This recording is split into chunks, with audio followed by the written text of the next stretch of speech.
When it comes to our childhoods, we always have fondness over certain media, specifically video games in this video, as we used to enjoy it back then. And when someone brings it up, we get all nostalgia over it. And that isn't a bad thing, as for the most part, these games help build our personalities and our interest towards gaming. I wasn't big into gaming compared to today. Like how I probably was too shy to play console games, or when I grew up with only licensed movie games and animal games on Nintendo DS. Heck, the only first-party game my family had for the handheld was Animal Crossing Wild World. I'm not even joking when I say this. I was somewhat into basic PC games since my parents would play with me on them, since they use it as a bonding tool for my understanding. And that's usually with old school games from the late 90s, early 2000s. One of these series is Putt-Putt, and it's about a cartoon car that goes on fun adventures the kids would like.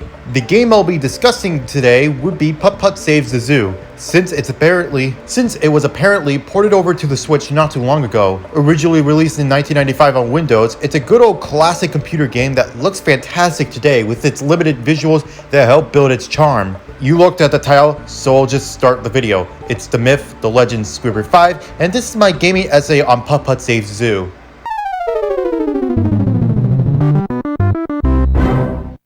Due to how quick the game is, I won't go too deeply into this one. The story is that the local zoo is about to open, but several of the missing baby animals are missing and you have to find them.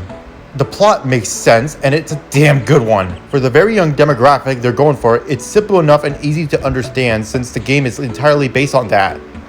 The characters also have personalities that help make the world feel more unique and fun, like the zookeeper or the many side characters you'll encounter in your journey. The gameplay itself is, I'll consider it to be an open world explorer in which you are looking for these items to help solve puzzles to locate and find the animals. And in 90s children's game fashion, you could click on anything with the moving mouse and a bunch of animations and wacky sound effects would happen. Sometimes it would result in a quick minigame like finding the X number of animals or play hockey. This would also help with the visuals and presentation of the game. It helps bring the world to life with this fantastic animation, art style, and music and sound effects feel appropriate, and it's an overall good atmosphere with the game. It just gives good intentions and it really does it successfully.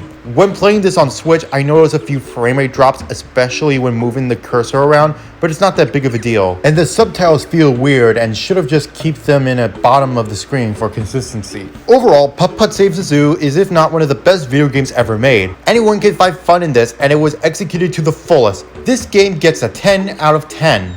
Get this game now on the Switch!